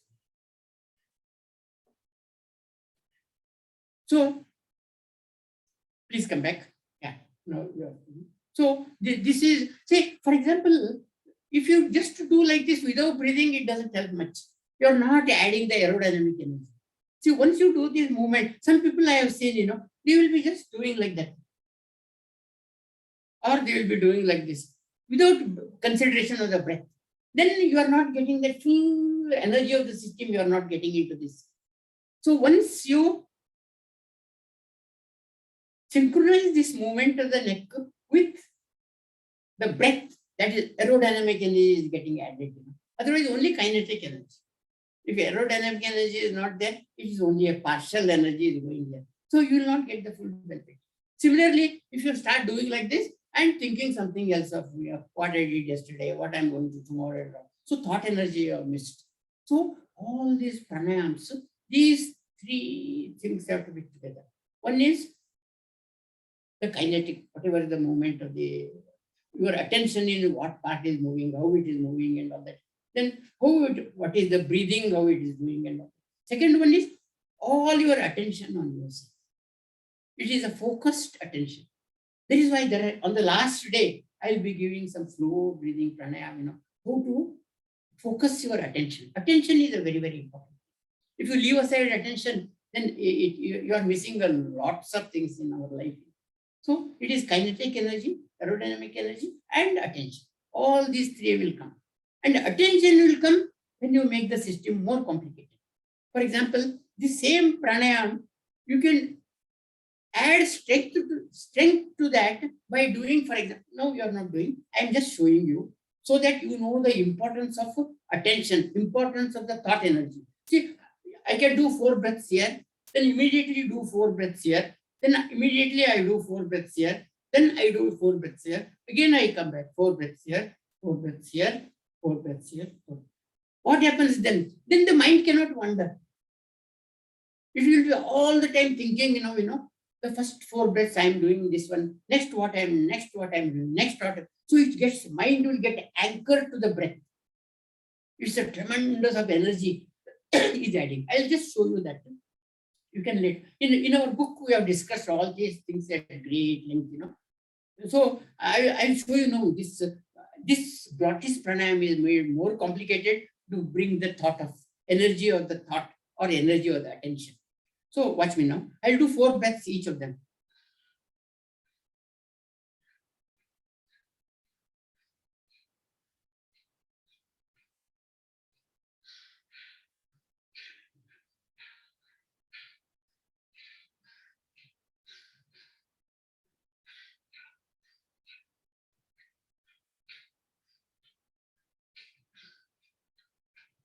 See, it is not easy to do this if your thought is wandering. You will be able to do this only when your thought is only on the breath or only on you. Because all the time, the mind is now, it's a sort of program you have put in the mental thing, The mind will be all the time trying to follow that program. What I'm doing first, is it back and forth? Then immediately after 4 breaths, it starts moving here. Then it starts moving here. Then, so it has to follow. The mind will start following this protocol which you are given. So it cannot wander. So that is why all these pranayams are made more and more and more complicated. So that to keep your attention anchored to the breath. Because ultimately, if you see, breath meditation is one of the greatest meditations, See, in breath meditation, you are not changing the breathing. Whatever the breathing is naturally going on. No, I am talking and all that. Breathing is automatically going. It is handled by the subconscious system. So once you put your attention on the natural breath, then you are all the time at the present time. Thoughts can come only when your mind wanders to the past or the future. If the mind is all the time at the present time, there cannot be no thought. There can be no thoughts at all. That is the principle of breath meditation. You are putting your attention, natural breath. I'm not, pranayama is a conscious breath. We are changing the breath and all that. But breath meditation is a natural breathing that is going on. You just put your attention. Then you are all the time at the present time. The whole concept of mindfulness or meditation is to be at the present time. If you are at the present time, then all the past, lots of grievances in the past or a lot of negative things that have happened in the past or worries about the future. So once I start watching them like a screen, like a movie, they will all come and go, come and go, come and go. If I am attached to the breath, because breath is always at the present time. At the present time, the past will be presenting on the present time. The future will be presenting on the present time. So if we don't identify, once you put your attention on the breath, you are not identifying with your thought. Then a shift in the consciousness. That is the meditation. In pranayama, we are consciously changing the meditation. We are changing the breath. But in breath meditation, you are just watching the breath. You are all the time at the present. Shift in the consciousness. Mind gets confused. It cannot think now. Mind is all that ego. Ego is all the time trained to think of me, my people, my property, my belongings, all the time. So once you come to, you cut out all the energy to the ego, then the ego gets confused. It doesn't know what to do. Then shift in the, then it becomes, instead of individual ego, it becomes universal ego. So that is why all these pranayams are made as complicated as possible. The more complicated you do, then more you are at the present time, more you are at the present time. Mind cannot wander, mind cannot wander. That is the idea. So after finishing this Glottis Pranayama, now we'll come to mouth Pranayama. Mouth Pranayama. In mouth Pranayama, what we are doing Pranayama with the mouth. We are jogging the various parts in the mouth. We are jogging the mouth with high breathing. Just watch me now. See, in this, there are two versions. One is the Sitali version, other one is the Sitkari version. Sitali Pranayam is there and Sitkari Pranayam is there. In this Bhastrika, it is Sitali Bhastrika and Sitkari Bhastrika. We are doing at a high breathing. Watch me now. In Sitali Bhastrika, you are touching the tongue together and the tip of the tongue is touching the teeth. Then you open the lips and then you are doing fast breathing. Watch me.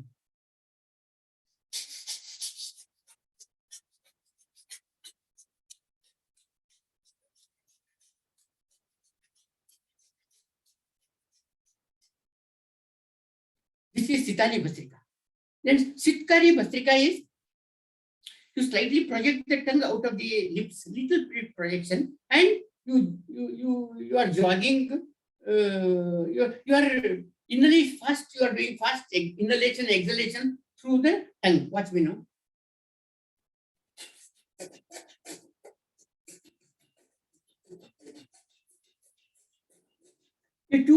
Once you project the tongue slightly out of the lips, a tube will be formed. Then you are doing breathing and all. So this pranayam is, I will tell you what is the importance of this pranayam afterwards. But now, can you kindly do this, this one, both Sitkari pranayam? Yeah, please. Put your teeth together and let the tongue touch the tip of the thing. Then you start breathing in and out fast. You should not distort the face, should not be distorted. Only jogging of the mouth, jogging of the mouth.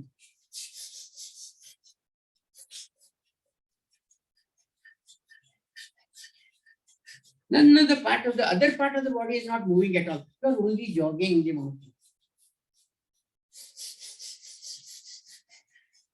Now you do Sitkari, That means you slightly take the tongue out, then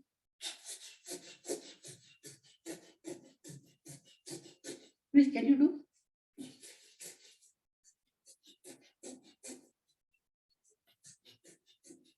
You can see it. When you are doing this, your cheeks are also jogging, your facial muscles, all the internal parts of the mouth are jogging, you know. See, I'll tell you what happens to this pranayama, how important it is. It can prevent many deadly mouth diseases, it can prevent. Very important pranayama, you know, because you are energizing every part in the mouth. What are the various parts in our mouth? We have got the tongue, we have got the upper palate, lower palate, the side cheeks, and there are saliva glands are there. There are saliva glands. There are mucus glands are there. When we eat the food, what happens? There is a chewing, there is the mastication, and then the bolus formation takes place. The mucus that is formed by the membrane walls on the side, this mucus gets food with, and a nice ball of the, or whatever the raw food which we put now, it is converted to a bolus. It's called a bolus. That means it's a nice small round thing. Then it is thrown into the stomach for further digestion. So part of the digestion, this improves the digestion tremendously. And a lot of blood circulation will go to the gums, where the teeth are being supported by the gums. So your gums becomes very strong. Most of the tooth diseases will stop, and digestion system improve because of the saliva and the mucus and your facial pumping. You are using the facial muscles for pumping. There is a lot of blood circulation going into this region. So this is mouth bhastrika. It's called mouth bhastrika. In that I showed two versions. One is the Sitali version, other one is the Sitkari version. So once again we will do this second round, and then we will go back to the we will go to the next pranayama. Okay, we'll do first Sitali is touch the tongue together, put the teeth together, touch the tip of the tongue, then do fast breathing with the mouth. As far as possible, don't distort your face. None of the other parts of the body are involved. Only mouth is jogging.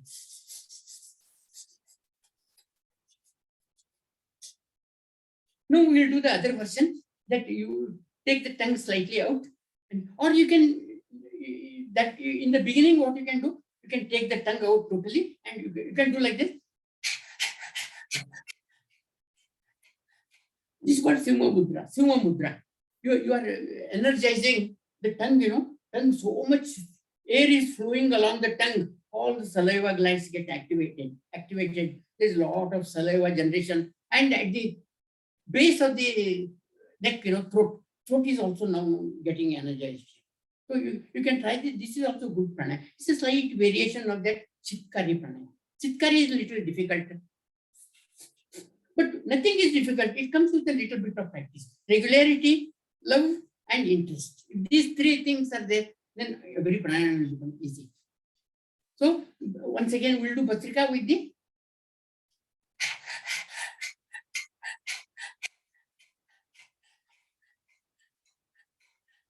okay.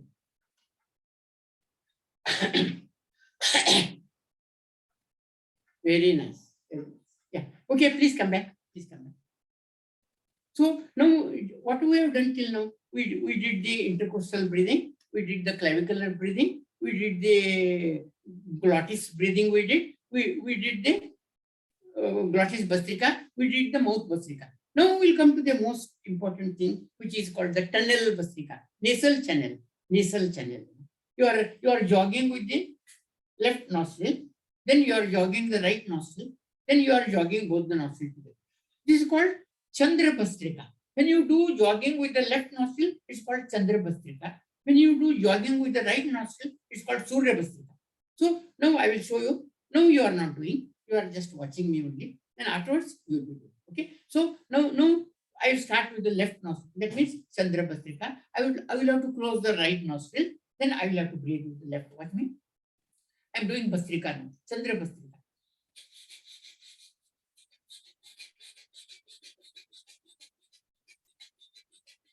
This is Chandra Bhastrika. Then for Surya Bhastrika, I close the left nostril, then start jogging the right nostril.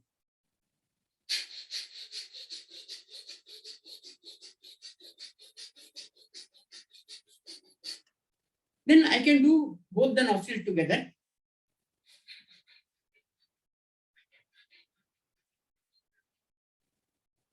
So can you do it now? Now we'll do Chandrabhastika. Close the right nostril.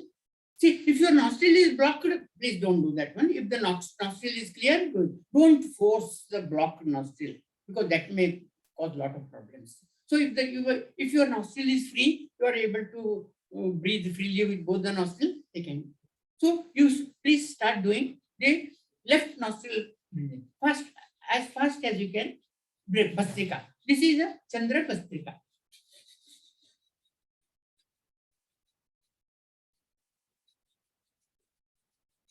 Now go to the other nostril, the Surya Bhastrika.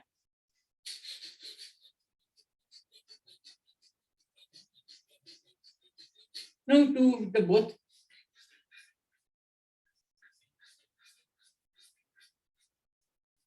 These are the three versions.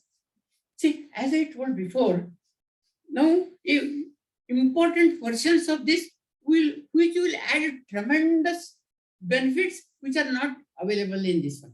That means I will do what I will do. I will do 4 breathing with the left, 4 breathing with the right, 4 breathing with both. Then again 4 breathing here, 4 breathing here, 4 breathing. Watch me.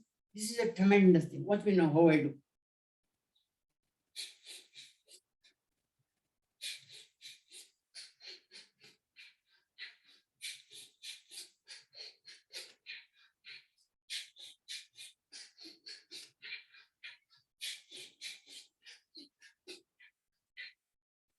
To do this, you require such a focused attention. Mind is anchored now. You are now adding, if you are just doing only left for 1 minute or whatever it is, then doing right and all that. But altering these 3, make a protocol of these 3 and make it to a single round and repeat these rounds is a tremendous. This is again, as I told before, it is the kinetic energy. There are turbinates inside our mouth cavity. Inside our nasal cavity, there are turbinates, there is cilia. So once you are doing the jogging of those parts, tremendous blood circulation increase to turbinate, cilia and all that. And most important thing that happens is, there are the sinus cavities here.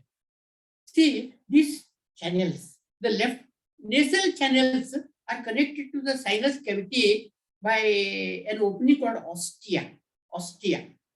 This ostia, if it gets blocked with mucus, then whatever you are breathing here, sinus is not getting into this ventilation is not going to the sinus cavity.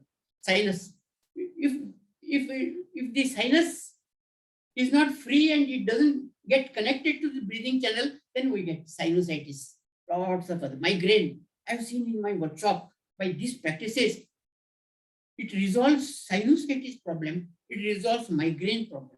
Because what happens, once you are moving the air with high velocity, when the ostia is blocked with the mucus, then because you are blowing so high, the mucus gets drained from the ostia. Then the path between the sinus cavity and the nasal channel becomes clear. Then all these sets of sinus cavities here, they all get your face, all the facial muscles will be getting relaxed. And I have so many people, I have so many cases, where this is so powerful, solves migraine and sinusitis. Because it is the high velocity. High velocity is the air which is jogging, increasing the blood circulation. So can we do it now? Shall we do it the left nostril, right nostril, then both nostrils?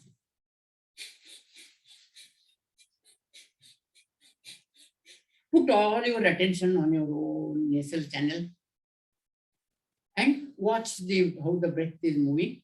Do it for some time. Then do it with the other nostril, Chandra Bhastrika, Surya Bhastrika.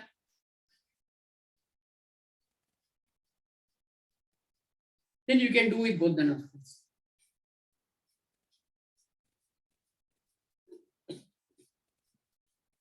Okay. So that sequential thing we will not do it today because lack of time. Still, how much time is there for me? 10 minutes only? 10 minutes, I think. So now anyway, we finish this tunnel. Now I'll come to abdominal thing. Abdominal thing is very, very important. Why I put it in the last is many people are doing all the breathing thing itself is very wrong, very wrong. Once the breathing is wrong, then health cannot be good. It has to be bad. See what happens when you breathe in, the stomach has to come out. And when you breathe out, you put your hands on the stomach in this region. So you breathe in and see whether your stomach is coming out.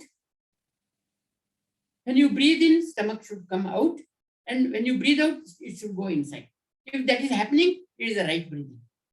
Otherwise, it will bring, I have observed in our workshop, so many people are breathing wrongly, So it is very, very important first to do this inhalation. When you inhale, the stomach has to come out. Diaphragm has to go down. When you inhale, the diaphragm will go down. The abdominal cavity, abdomen will come to the front. And then when you breathe out, the diaphragm will go up and this thing will go. So that order is very, very important. So now when we are doing this abdominal bhastrika, you have to be very, very careful because there are a lot of organs located in the abdominal cavity, a lot of glands also. Adrenal is there, spleen is there, pancreas is there, sexual glands are there, then the stomach, the intestines, the liver, the kidneys, tremendous density. This density of the organs in the abdominal cavity is so high, So by learning proper breathing with the diaphragm and the bhastrika, lot of our health problems will get solved. So in this one, 3 bhastrikas will do with the abdominal cavity. So one is front and back movement, jogging the abdomen front and back and synchronizing the movement. When the abdomen comes in, pulled inside, you have to breathe out. Abdomen comes out, you have to breathe. Watch me now. I will show you abdominal bhastrika, front and back abdominal bhastrika. Watch me. My rest, other parts of the body are not moving now. Earlier, I was moving the rib cage, I was moving the clavicle, I was moving the throat, I was moving the mouth, I was moving the nasal and all that. No, they are already taken care of now. They are total differential relaxation. This term is most important in yoga. So only that part which is being activated at the moment, only that part. Rest is all relaxed. So this is the front and back bhastrika. Again, this can be done low speed, intermediate speed, high speed. Those who are having like acidity problem, diabetes, they can first, they need not jog and run the abdomen. They can walk the abdomen. They can walk the abdomen. They can do it very slowly. Then slowly, as these abdominal muscles, there are very complicated muscles in the abdominal cavity. There are transverse muscles. There are longitudinal muscles. There are oblique muscles and all that. So all those things you will get strengthened by doing the abdominal thing. And another most important thing that happens is this abdominal bhastrika, abdominal breathing will resolve many of the lower back problems. What happens here? Supposing you receive an impact, all this impact will go to the discs which are in the lower back, lowest back. All the discs will take the load. But once you are doing this abdominal breathing, abdominal wall becomes strong. Then whatever the impacts we receive, now that impact will be shared by the abdominal wall and those discs in the lower. So this is a very important practice for solving the disc perfusion, disc collapse and things happen, So if you are doing right in the beginning, it will prevent you for all those lower back problems. If lower back problem is already there, then if you can slowly train and do this abdominal breathing, then your back will become strong. So shall we now do this front and back? Just try this one. See, when you are jogging the abdomen in front and back. When it goes to the back, you breathe out. Try now. You can do it slowly.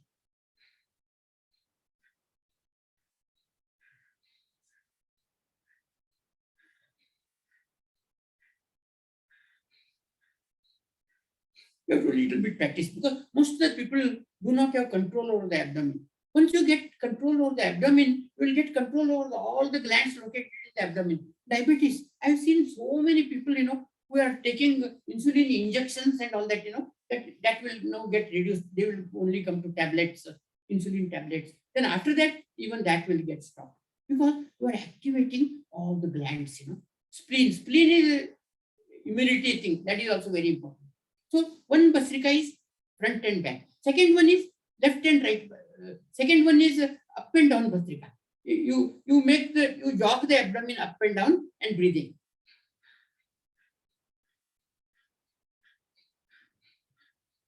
Now you can jog the abdomen left and right. Yeah, I can see some people doing very well.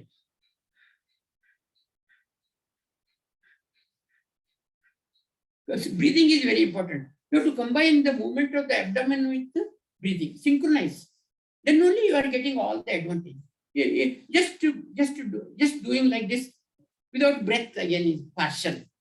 So breath movement of the muscle movement, that is kinetic. Then synchronizing with the breath, that is aerodynamic energy, and put all your thoughts here. One of the most important things that happens is once your diaphragm, you become aware of your diaphragm. Diaphragm is almost like a heart, it's working all the time. It is only because of the diaphragm our breathing is taking place. And most of the time, the diaphragm doesn't have freedom to move, because there is resistance from various organs in the abdominal cavity. If the abdominal cavity is not elastic, then diaphragm will not be able to move the full range. If the diaphragm is not able to move the full range, then you cannot be able to take the full air. Our respiration will get affected. So diaphragm is like the second heart. It's called the second heart. So important. So in this abdominal Bhastrika, you are training the elasticity of the abdomen increases, and because you are jogging the abdomen in various directions, front and back, left and right, up and down, and you are doing all the organs located in the abdominal cavity, like the kidneys, the liver, the stomach, all the glands and sexual glands, everything gets so much of energy. Every cell in the abdominal cavity gets so much of energy and this thing. So once the health of the gut health is a very important, there is called GPA axis, gut, then the pituitary gland and the adrenal gland. There is a connection to the brain there. So once you are doing these three, this PTA axis, the gut, pituitary and adrenal, once they get properly energized and properly, they start working properly, then most of the issues connect, like the constipation, indigestion problem, and various other problems which are connected to the abdominal disorders, they all get resolved. So basically, we have covered today. We'll again, please do not worry about this. We'll practice again and again and again. What my plan is like this. Whatever these 6 Bhastrikas you have done, please, this coming week till next Sunday, please practice them to whatever extent you can. I have also demonstrated this in the previous this Kannada Balga of UK. Then that is already, I think they have loaded it on the YouTube. It's already loaded there, where I have demonstrated all this one.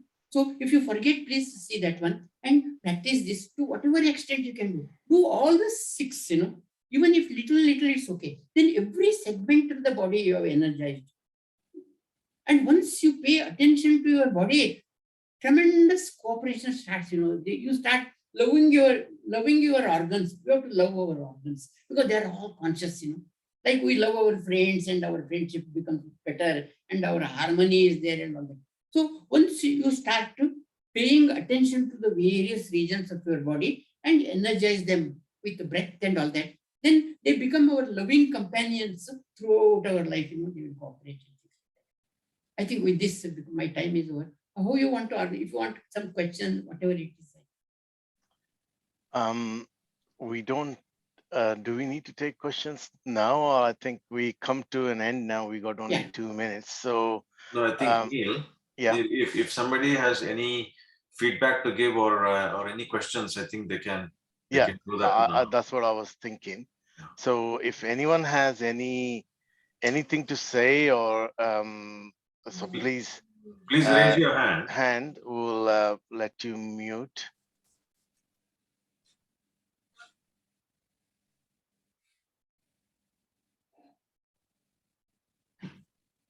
Okay, I don't see that right now. So shall we move to vote of thanks, Girish and Auntie? Or Auntie, do you have anything to talk about? You have to unmute yourself. Sorry. Continue. Hi. Yeah, go ahead, Madhusudan. Yeah, what I thought was he has wonderfully explained all the basic variants of Bhastrika. Next class, probably, could he just revise this again so that people who have come back for the second session, they know exactly what they're doing and then proceed towards Kapalbhati. That's one. Yes. Right. Secondly, I think I don't know the skill mix. I don't know the capacity of the people sitting here, how proficient they are. Some of them are advanced practitioners. Some of them are basic practitioners.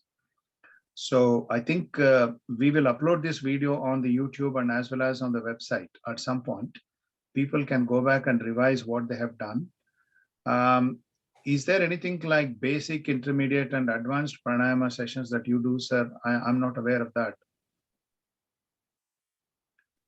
Is this question to Pralhad? It's question to Pralhad Ram, it's himself. Okay. What is the question? Can you please repeat? He said, I'll repeat that. Is there anything like basic, intermediate, and advanced versions of pranayama that you do in your courses? Because you have given us a complete glimpse of what pranayama, particularly the Bhastrika, is today. Yeah.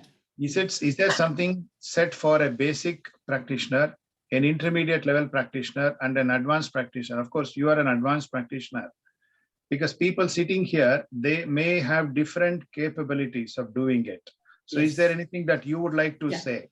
Yeah, that is why this pranayama session, if it is a therapy, if there is certain health problem, let us say, so that has to be handled separately.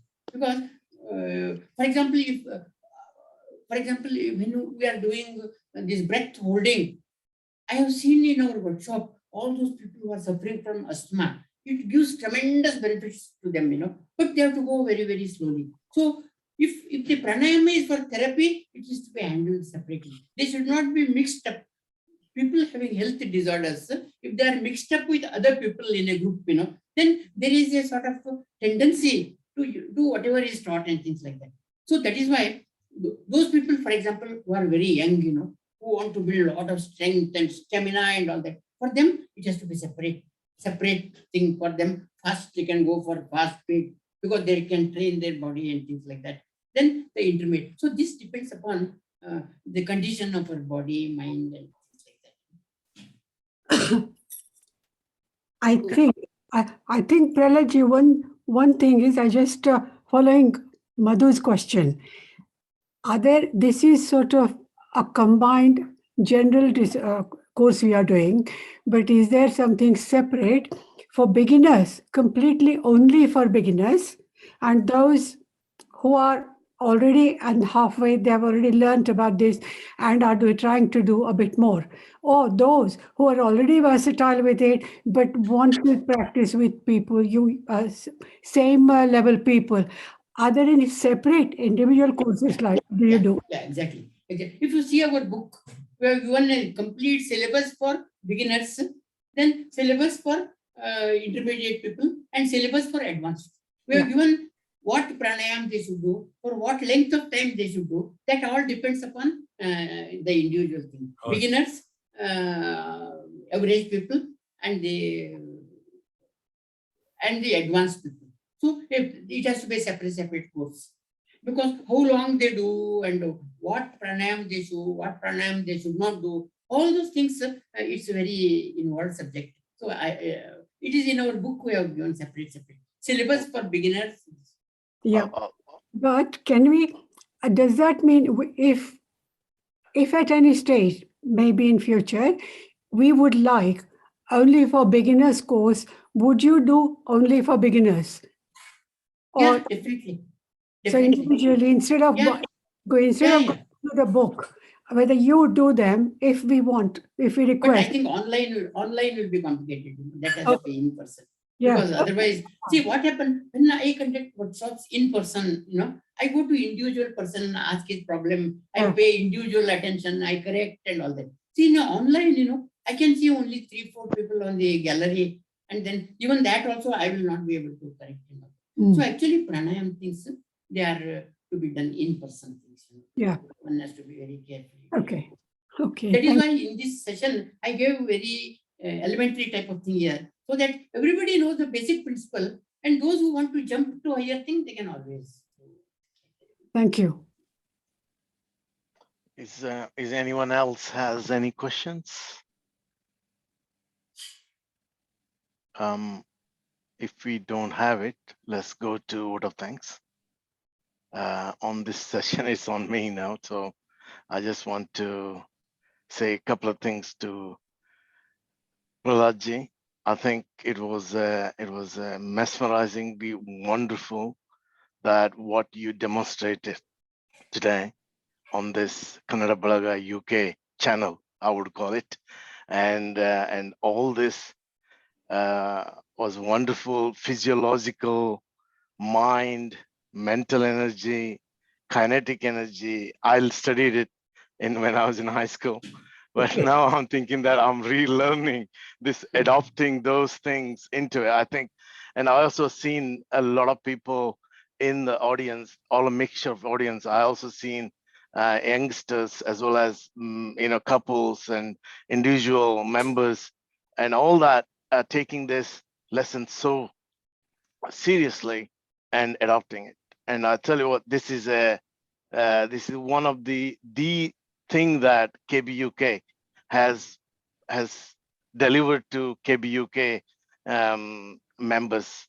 I'm so happy to be part of this, and thank you from wholeheartedly from not only me, from Girish, from Auntie. I call Auntie, it's Dr. Sneha Kulkarni, and Madhusudan, and all of our EC members, everyone who made it a great event.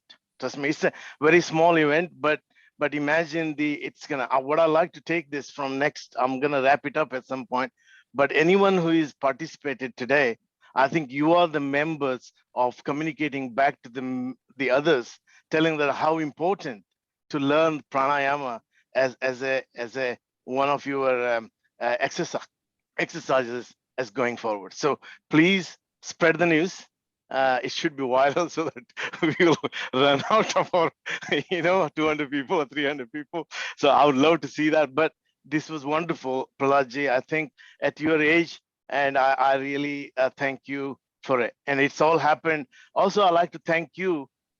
You were supporting a team in the back in India, which is we know Ansh and also Naren, all of them helping you into making this happen as a faultless. By the way, it is totally faultless, and I think I again sincerely thank everyone being part of this, and it was wonderful to see you, and I welcome you back again next week, pretty much at 11 o'clock, and see you soon. Thank you. Thank you.